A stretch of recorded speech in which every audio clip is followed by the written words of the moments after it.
Now in the previous video we have learned how can we extract a node in binary heap using array implementation, and we have learned that we can extract only root node from binary heap. Now in this lecture we are going to talk about how can we delete entire binary heap from the memory.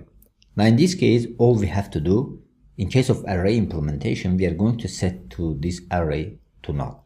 So after setting this array to null, all elements of this array will be deleted from the memory, and similarly the elements of binary heap will be deleted from memory. So with this we have successfully deleted binary heap from the memory. Now let's implement this in practice. Now here inside binary heap class I'm going to create a new method which is responsible for deleting binary heap from the memory. So here I'm going to declare it like this. So this method will not take any parameters, so it's going to be public void delete binary heap, and we don't have any parameter for this method over here. Then here inside this method all we have to do, we are going to set to arr to null.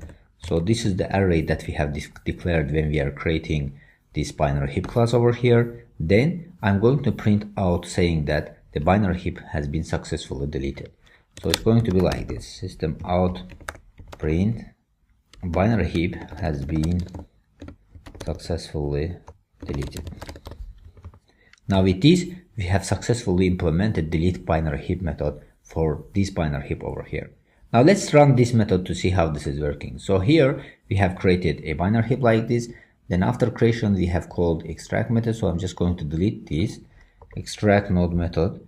So instead of this extract method I'm just going to call delete binary heap. Now if I run our code, you'll see that in this case it says that the binary heap has been successfully deleted. So this means that we have successfully implemented delete method for binary heap.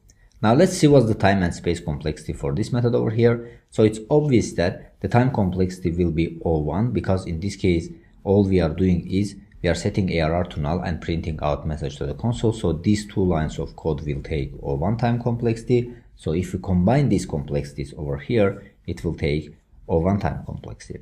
Now the space complexity is also O1 because in this case an additional space is not required to perform this operation. So the space complexity is O1. Now with this we have come to the end of this lecture. So in this very short lecture I have shown you how can we delete binary heap from the memory. So hopefully everything is clear about this lecture.